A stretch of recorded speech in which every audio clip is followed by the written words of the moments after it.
What it do, everybody? It's Pastor Derek, the Change Man Smith. Come on in, grab a pen, and make sure you tell your friends that I got some news you can use. It is all about the blues. Pastor Derek, the Change Man Smith, is on his way to the D, y'all. D is on his way to the D. Ooh, there's a whole lot of D going on. Listen, Detroit, y'all better get ready. I'm coming to swing from the chandelier, gonna stomp a hole in the floor, gonna baptize the stage of sweat at the Aretha Franklin Amphitheater. I want to shout out Miss Carolyn Bonner and Miss Geneva Kennedy, who I just love and adore, as they are hosting the Boosie Badass and Friends event. It's going down next Saturday. You don't want to miss it. And let me tell you who's on this lineup. You got the King George. You got the one and only West Love. You got Pastor Dick, the Changeman Smith, and Boosie Badass. It is going down. I'm telling you, it's happening at the Aretha Franklin Amphitheater right there on the river. It's happening, y'all. I'm coming through to do what it is, what I do. I can't wait to see you. Make sure you have your face in place. Don't delay. Do it today. Get your tickets. And did I mention, get your tickets. I love y'all. I'll see y'all in Detroit, y'all. Change till you change. Let's go.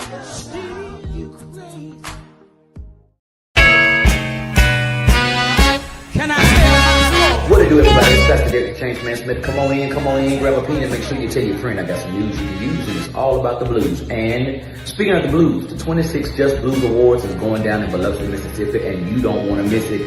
Now, they have an amazing lineup, several days of exciting entertainment and fellowship, and it's going to be amazing. But what I want you to know, I stop by to let you know that on Thursday, July the 30th, yours truly will be headlining a tribute to the one and the only Little Milton. Now, anybody that knows me knows that I love to pay homage to my predecessors whose shoulders that I stand on, and I stand tall because they stood tall. And I don't think that it's anything but proper, but to give the respect to those who have influenced me, because without them, there would be no change made. So I'm just so thankful to be able to give this tribute, and I'm inviting you to come out and enjoy this awesome. Matter of fact, just come and enjoy the whole week of festivities, but make sure you be on Thursday night. It's yours truly, Pastor Dave Changeman Smith. I love you, and remember, change until you change. to hear my baby say goodbye?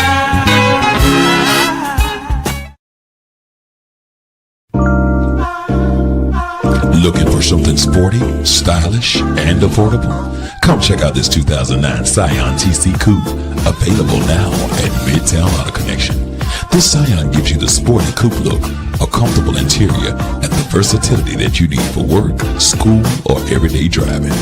Credit problems? It's not a problem here at Midtown Auto Connection. Whether you have bad credit or no credit, repossessions, collections, apply today and let us work to get you approved. And don't wait until somebody else drives it home. Come see this 2009 Scion TC Coupe today at Midtown Auto Connection. Conveniently located at 4739 Main Street in Drakes, French, Virginia. Call us 434-234-8131 or email us at midtownautoconnection@gmail.com. Midtown Auto Connection, home of the driving 45. You are approved. Come get your cars.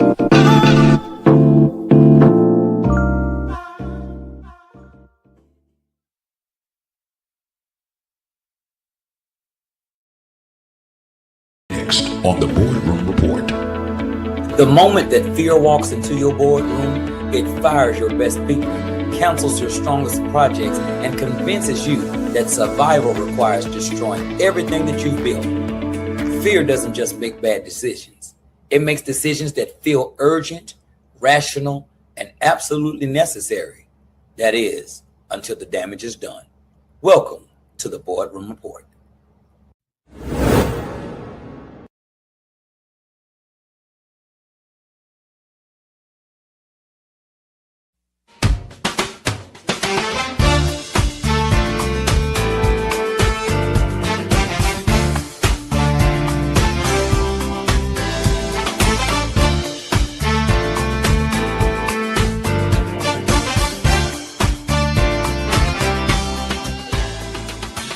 SKD TV is where entertainment meets purpose, leadership meets execution, and where ministry meets excellence, where music moves hearts, not just hips.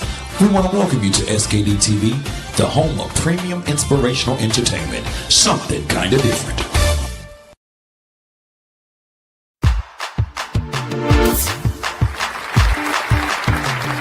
This is the year of expansion. Not theory, not talk. Expansion.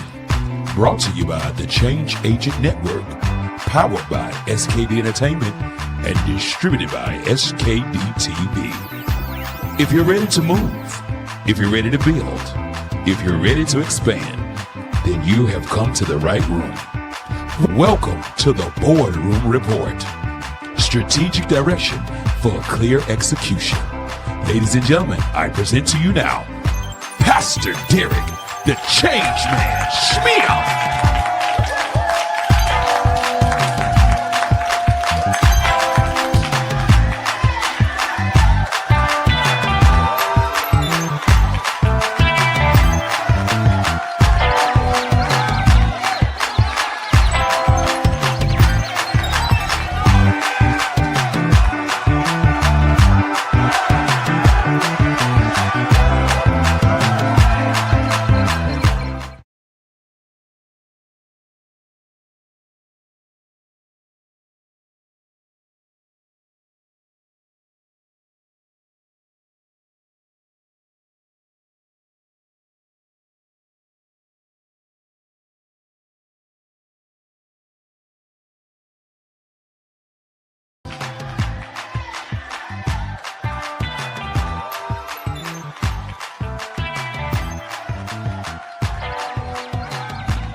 Come on in, come on in, come on in, everybody. Come on in, everybody. Come on in, grab a pen and make sure you tell your friend that Pastor Derek the Change Man Smith is on your screen. That's right. I'm here, and I'm so excited being here for another tremendous episode on a triumphant Tuesday for the BoardRoom Report. Come on in, everybody. Come on in. Man, we got to get into it tonight. I want to let you know that we are so excited that we are entering our second season of 2026. And this year, God gave us a charge. He told us back in October of 2025, he said, prepare the people of God for the year of expansion. And so we are excited that the BoardRoom Report is in conjunction with the year of expansion. If you've been with us, you know that we've been planning for this, and now we are in the middle of this. We are literally in the middle of the year, here in the middle of the year of manifestation, the middle of the year of expansion. And I pray that you are getting all the downloads and all the uploads and all the favor and expansion and all of this increase that God has promised for you. And if you're not, I got one question for you. What you waiting on? You got to plug in. You got to plug in. And if you plug in, I'm telling you today that you will get everything that God has told you to get in this hour. He told me to tell you that this is squeezing season, and Jesus is the reason for the squeezing. He is not stressing you. He is stretching you. Yes, he is. And so we want to welcome you to the BoardRoom Report. Here we have a Tuesday night discussion where we assist people who are making decisions. If you are in any type of capacity where you make decisions and you have a responsibility to serve people or responsible for the decisions that you make that are beyond just you, this is the room that you need to be in. And tonight we are moving into a new dimension where the BoardRoom Report is now going to give the report on the rooms that we live in. Oh, this is good. And tonight we are very excited about what we have for you on tonight. So I want you to go ahead and get your TYOE notebook, and I want you to get ready to do this deep dive with us so that you can get some structure to your and some strategies and some systems, bring some clarity to your clutter.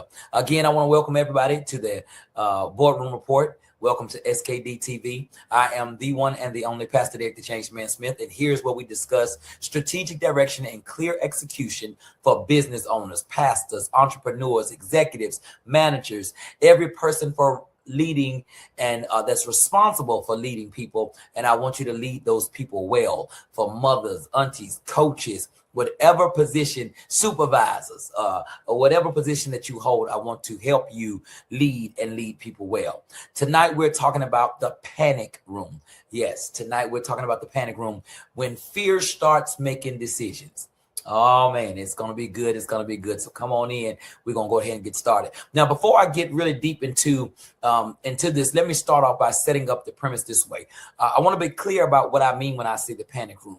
Now, when we think about the word panic room, I know we all thinking about we think about that physical safe room that wealthy people build in their homes. They install this in their homes, and it's a reinforced space with steel doors and communication systems. You know, you be seeing them with those pads, digital pads, and it's communication systems where you hide when there's actual danger. But the panic room I'm speaking of tonight is not that physical room. It's actually the psychological room. That it's the space where leaders, when fear takes control, this is where they go. This panic room is the complete opposite of the physical one, because a real panic room provides safety and protection. But the panic room that I'm speaking of actually creates danger and destruction. Now, this is the mental space where rational thinking gets locked out, where strategy gets replaced by survival instinct, and where leaders make decisions not based on facts and wisdom, but mainly on fear and emotions. Now, here's what happens. Leaders are making panic decisions disguised as strategic moves. And it's panic, but they are describing it, or in their mind processing it as a strategy. Here are a few examples. When the market dips and suddenly you start laying off half of your team, a competitor launches something new and you're pivoting your entire business because of what you're seeing the fella across the street is now doing. Cash flow gets tight for a week or two, and now you're considering selling assets that took you years to build. A lot of people do this when it comes down to pawn shop. You go to the pawn shop. You'll go and pawn your family heirloom because things are getting tight. Or you might find that one board member expresses concern, and now you're restructuring your whole entire organization. That's not strategy, that's panic. And here's the cruel irony in this. While a physical panic room is designed to keep threats out, the psychological panic room invites every fear to come in and take a seat at the decision-making table. In a real panic room, you will wait until the danger passes. Then you will emerge from there with a plan. But in this panic room, you make permanent changes to address temporary problems. Now, why does this matter? It matters because panic decisions creates more problems than they solve. Can I say that again? I said panic decisions that you make out of panic, they create more problems than they solve. They destroy trust, they eliminate options, and they turn temporary challenges into permanent damage. Permanent damage. Permanent damage. Temporary challenges. These are only temporary challenges. I dare you to just take a moment and just write it on your paper. Whatever you're going through today, it's only temporary. It's only temporary. It's only temporary. So don't create permanent damage for a temporary challenge. Now, who's affected? Every person in your organization who has to live with the consequences of your decisions, they're the ones who are affected. Your customers who experience your chaos. Your vendors who gets canceled, your family who bears the stress of reactive leadership, and you, because panic decisions, they compound, they create bigger crises that require even more dramatic responses. The panic room is where good leaders make terrible choices because they confuse urgency with emergency. They confuse pressure with panic and reaction with response. Oh, that's good. That's good. That's good. Can I say that one more time for somebody that just logged on? Come on in. Come on in. You did not scroll up on this video by happenstance. This was intentional. There's a lot of intentionality in this program, and I know that there's purpose for you to be watching this right now. The panic room is where good leaders supervisors, pastors, mothers, fathers, the people who are responsible for making decisions. This is the room that they go to, and they make terrible choices because they confuse urgency with emergency, pressure with panic, and reaction with response. Some things are going to come along with the call that's on your life. Some things are going to come along with the mandate that God has entrusted you to. Some things are going to come along. Some pressure just comes along with purpose. And if you don't understand that, you will abort your mission. You will delay reaching success, all because you're not handling what comes along, the side effects that comes along with it. All right. Now, let's talk about the principle of this. The governing principle of this is pressure reveals character, but panic destroys it. Can I say that again? Pressure reveals character, but panic destroys it. Every leader will face pressure. Every leader will face pressure. I'm talking to you. You will face pressure. If you're not in the pressure cooker, wait a while. It's coming. Every leader will face pressure. The market shifts, personnel problems, financial challenges, competitive threats, technology disruptions, cultural changes. The question isn't whether pressure will come. It's how will you respond to it. It's whether you will respond or react. Now, here's the difference that I want you to know, that response comes from your values, your experiences, and your strategic thinking. But reaction comes from your emotions, your fears, and your survival instincts. Now, let me give you a quick biblical example that perfectly illustrates this principle.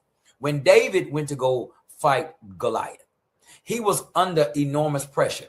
The entire army of Israel was paralyzed with fear because King Saul was offering his armor, his weapons, his daughter in marriage, anything to get someone to go fight this giant. The pressure was on. But David, he didn't panic. He didn't throw rocks randomly hoping something would happen. He didn't throw them thinking maybe I'll get lucky. He responded based on his faith, his experience with the lion and the bear, and his understanding of the situation. Let me just put a pause for the cause right there. I said he responded based on his faith. Hebrews 11:1 says, now faith is the substance of things hoped for and the evidence of things not seen. You're going to have faith to endure your pressure. Then the other thing that he had was he had experience. He had a resume. Yes, he had a resume. His resume reminds him of what he's already come through. And you have a resume. You need to look back at what you've accomplished. That's the purpose of a resume. When you are interviewing for a new position, you bring your resume to show them where you've been. So he had his faith, and then he had his resume. Oh, this is good. Yes, yes. And so he had experience. He had already killed the lion and the bear and the tiger and oh my. And now he was able to bring those two things to this fight. But there's one more thing that he brought. He brought his understanding of the situation. Again, you must understand the pressure that you're going through. You must understand that if you are beginning to work out and you haven't worked out in a long time and you're now in the gym and you start exercising, whether you're doing stretching or lifting weights or some type of cardio, you need to understand your body is going to respond. You're going to have some aches and some pains that you haven't had in a while. And that is what we call the side effect of you pursuing purpose. And so that's what I mean when he understood the situation. Yeah, check this out. One smooth stone strategically placed because he thought before he acted. One smooth, he thought before, but look at Saul in the same story. The moment he saw Goliath, panic set in, and for 40 days, for 40 the whole days, he let fear make his decisions. No strategy, no plan. Saul entered the panic room the moment that the giant showed up, and he stayed there until a teenage shepherd boy showed him what leadership looks like under pressure. Now, let me break this down as to what happens in the panic room. First, time compression. All right. This is the first thing. This is where you want to take your notes. Time compression. This is what happens when you enter into the panic room. Everything becomes urgent, compressed. Every decision needs to be made right now. Every problem needs to be solved today. Fear convinces you that waiting equals failure. Fear convinces you that waiting equals failure, that deliberation equals weakness, that patience equals disaster. But here's the truth. Most of the problems that you have, they feel urgent, but they aren't emergencies. Most decisions that feel time sensitive can benefit from strategic thinking. Most crises that seem immediate have been building for weeks and for months. So time, that's the first thing that you will notice when you enter into the panic room. Everything is compressed. Everything is urgent. It goes from an urgency that makes you now feel like it's an emergency. Here's the second thing. The second thing is option elimination. Panic narrows your choices. You stop seeing alternatives. You stop considering creative solutions. And fear presents you with false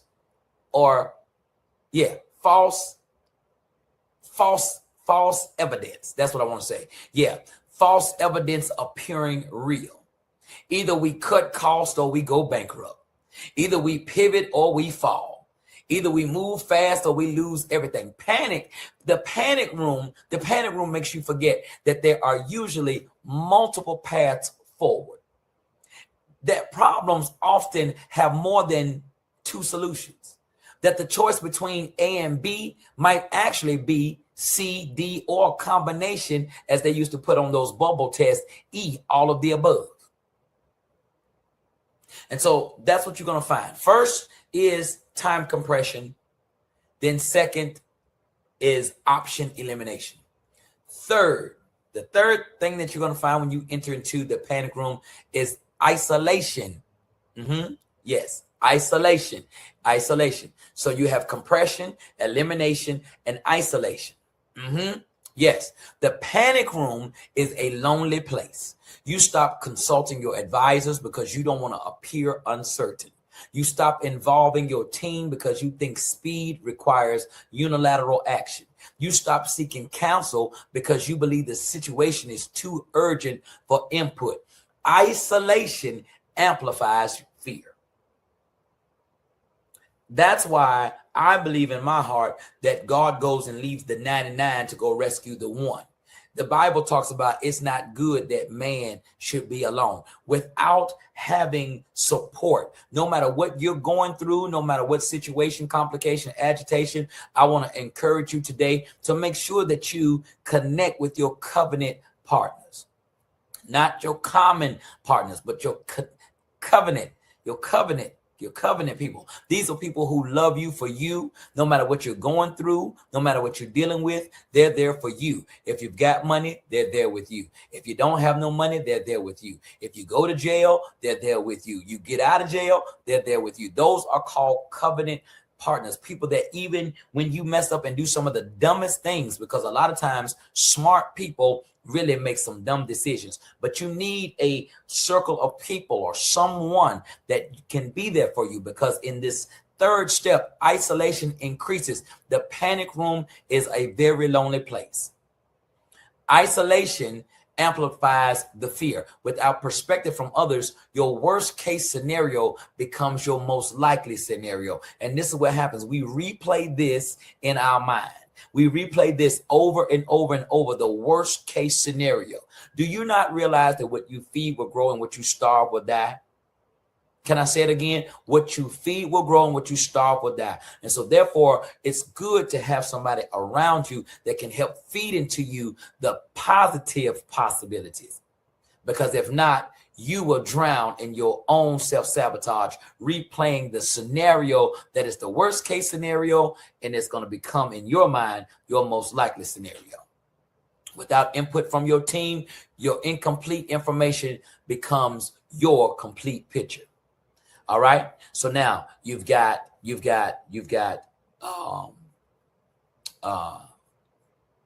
compression, elimination, isolation. And the fourth one that I want to talk to you about is erosion. This is the most dangerous aspect of the panic room. When fear starts making decisions, your core value gets temporarily suspended.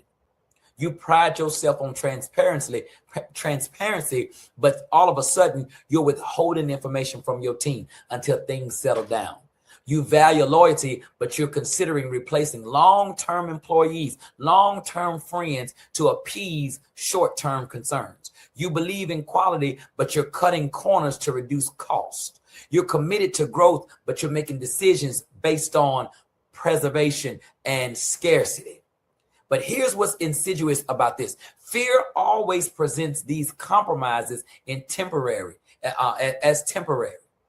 as necessary, as strategic exceptions. But the truth of the matter is temporary compromises often become permanent patterns. I said, oftentimes temporary compromises often become permanent patterns. All right. Now, here's the other thing that you're going to find when you go into this panic room is blindness. Yeah, the panic room has no windows to tomorrow. You can only see today's problems. You can only see today's pressure. You can only see today's threats. And you stop asking, how will this decision affect us 6 months from now? Instead, you're asking, how quickly can I make this pain go away today? You stop thinking about what you're building and you start thinking only about what you're protecting. You stop considering opportunities and you start focusing only on threats. You stop planning for growth and you concentrate only on survival. If you are operating in a day-to-day and a day-to-day spirit of defense, if you are working in a spirit of day-to-day trying to protect versus build, then whatever you have accomplished at this stage is the only thing that you're going to have. There's no growth in that. Let me be clear on something. I'm not suggesting that you ignore problems or take pressure lightly, because that's not what I'm saying. Pressure is real. I told y'all before. I said to my mom, I said, pressure busts pipes. And she also reminded me it also creates diamonds. Challenges are legitimate. Some situations do require quick responses. It does require quick decisions. But the difference is this: you can be decisive without being in a panic emotion. You can act quickly without acting foolishly. You can address urgent matters without abandoning strategic thinking. That's why you need structure. That's why you need structure, strategy, and systems. Those three things will help you, because when you have structure, strategies, and systems, there's an order of problem solving. Even though you have to do it quickly, you still have to go through the order. Oh, yes, sir. This is some good stuff right here. This is some good stuff. Now, here's a practical example. Your biggest client just called you and said they're considering switching to another competitor. All right, your biggest one. So if you lose this client, it will cause you to have a dip in your P&L. And this is serious. This is real pressure, but it's not panic. All right. The panic response is immediately slash your price and promise features that you can't deliver, and then also badmouth your competitor. That's what a panic response looks like. But a strategic response is schedule a face-to-face meeting and ask questions to understand the concerns of your client. Evaluate what changes might be beneficial, not just for you and that client's relationship, but for you and all of your clients. And then after you do that, present solutions. Present solutions that will strengthen the relationship rather than preserve it. Again, we want to move from protecting and we want to move into growing. Both responses happen quickly, but both address the urgency. But one comes from fear and then one comes from wisdom. Listen, this is so good right here. I got more for you as soon as we return right after this. Don't you go nowhere. You're watching an original SKD TV production.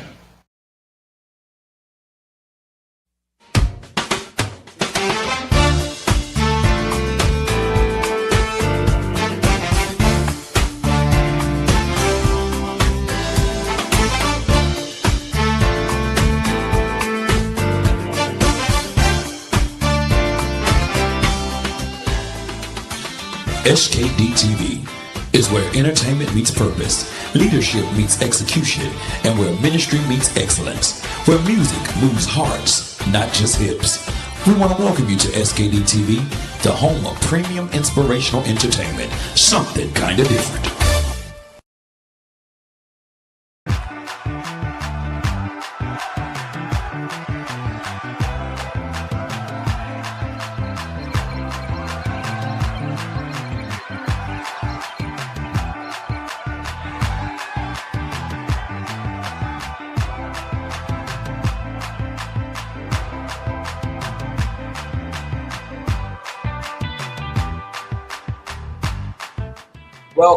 Welcome back, everybody. I am the one and the only Pastor Derek the Change Man Smith. I want to welcome you back to the BoardRoom Report.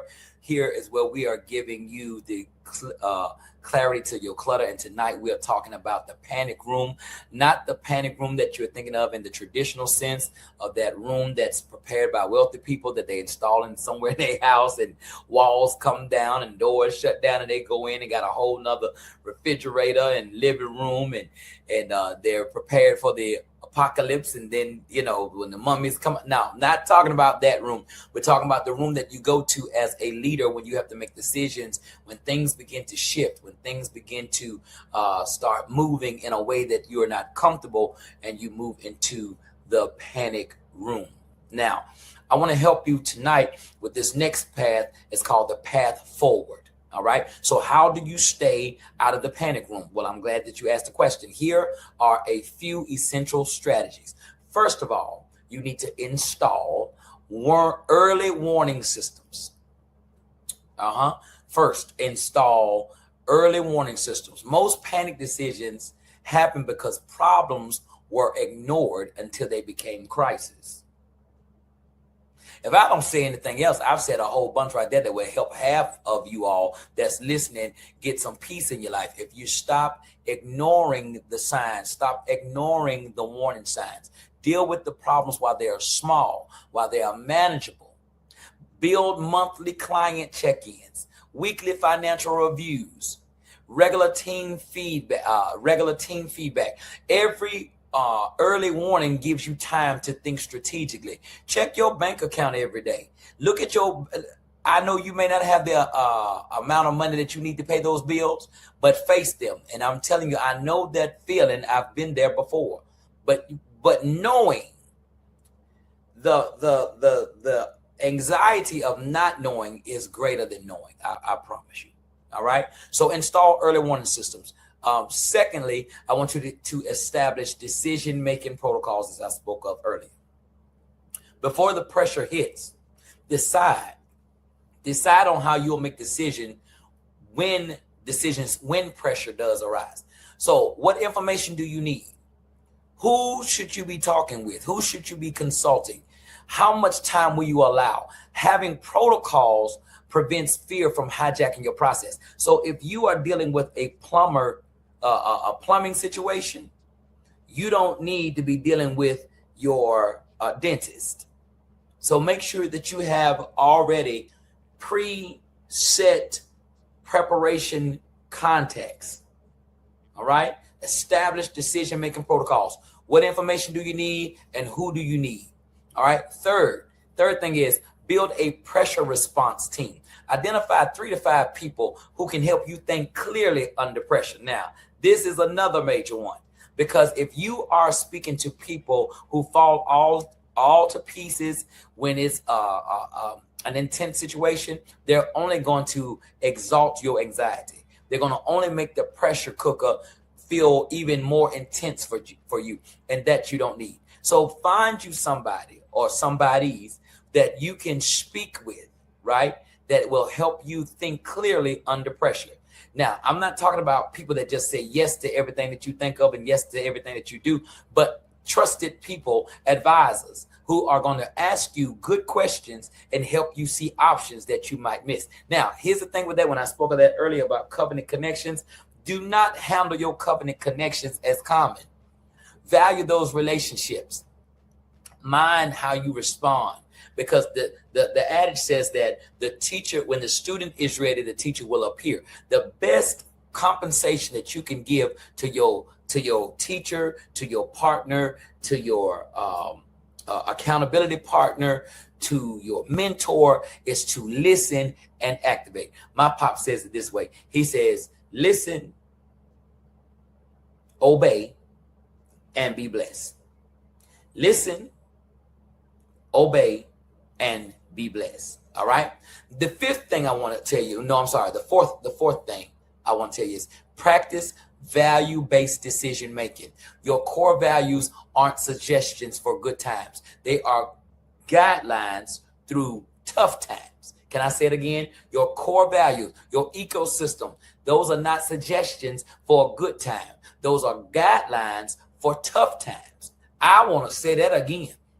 Your core values, your ecosystem, it's not suggestions for good times. It is guidelines. They're guidelines for tough times. Ask yourself, does this align with who we say we are? Will I be proud of this decision when the pressure passes? Do you know how many people have so much personal torment because they did things that they know they didn't want to do, shouldn't have done, that is not in their character, just because the pressure was on? But remember I told you that the pressure is only temporary. Fifth thing I want to tell you, create space for strategic thinking. Even in crisis, build in 30 minutes of focused thinking before making a decision. This isn't procrastination. It's the difference between reacting and responding. All right. The sixth thing, communicate transparently. Silence in crisis creates rumors and additional panic. Communicate transparently. Your team needs to hear from you, especially when things are challenging, and you don't have to share every detail, but you do need to communicate. All right. Seventh thing I want to tell you, focus on what you can control. Focus on what you can control. You can't control the market. You can't control customers' decisions, but you can control your response. The panic room focus on what's happening to you. Strategic leadership focus on what you're doing about what's happening to you. All this is good stuff. Come on in, y'all. Come on in. This is the Boardroom Report with the one and only Pastor Derek the Change Man Smith. We'll be right back after this. Don't you go nowhere.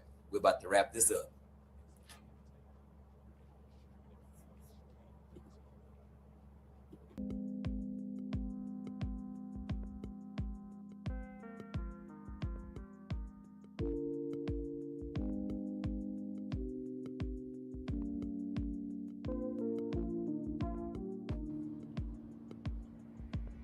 All right.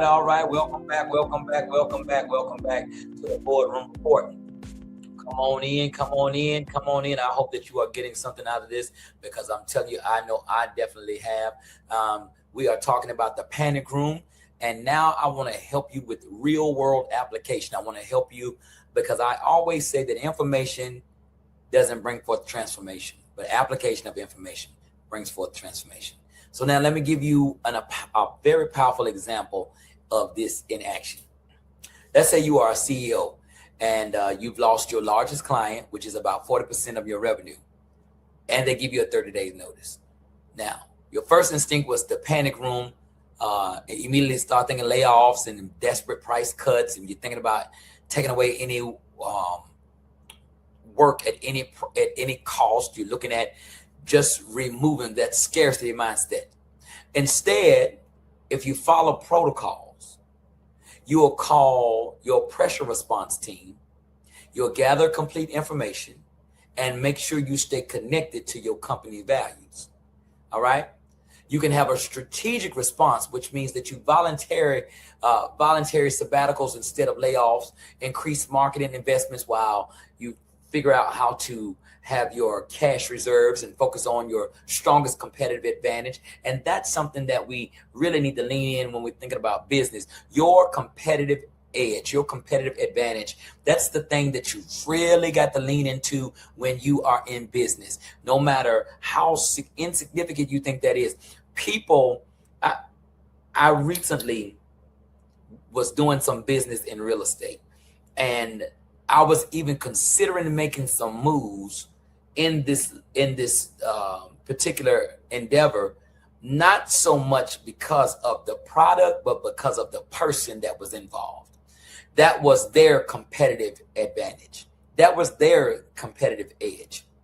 So it's important for you to lean in to your competitive advantage, and instead of just chasing the competitive price. Within 6 months, if you do that, you'll exceed your own previous revenue while strengthening team loyalty and marketing positioning. And culture is so big when it comes to running your corporation. Culture is so important. The mindset. So it's important. It's very important that you take time out and have a strategic response instead of a panic reaction. All right. Now, here's what I want you to understand. Every leader faces pressure. Every leader encounters situations that can trigger panic and panic room thinking. But the difference between good leaders and great leaders isn't the absence of pressure, because that's just impossible. What makes them great versus good is the presence of strategic thinking while under pressure. You have a choice to make, and you need to make it right now before the next pressure situation hits. Are you going to build the systems, protocols, and practices that will help you lead strategically when things get difficult? Or are you going to wait? Are you going to wait until you're in the middle of a crisis to then figure out how to handle it? You see, David had a choice when he was fighting Goliath. He could either join Saul in the panic room thinking, or he could remember who God had proven himself to be in previous battles. That's a question I want to ask you today. Are you seeing God as the God that has proven himself in previous battles? David chose strategic faith over fearful reaction. You have that very same opportunity today. You can build practice now that will serve you well in the future when pressure arrives at your door, because pressure is coming. You can establish relationships now that will provide wisdom when you need it, because you can clarify now. You can clarify your values now so that they guide you when fear tries to compromise you later. The panic room is always available. It's easy to enter, but it's difficult to leave. But strategic thinking under pressure, that's a skill that you develop. And you don't develop that just casually. You develop that intentionally. Practice consistently and implement when it matters most. Your next pressure situation is coming. The question isn't whether you'll face it. The question is, how are you going to face it? Will you let fear make your decisions, or will you make strategic choices that moves you forward with your long-term vision? The panic room is waiting, but so is strategic leadership. I want you to choose wisely. I am the one and the only Pastor Dick the Change Man Smith, Crosshair Ministries Worldwide, SKD Entertainment, SKD TV. I want to welcome you to the BoardRoom Report. This is yours truly. You've just been served. I love you. And remember, change ain't change until you change. Don't panic. We'll see you next time. You're watching an original SKD TV production.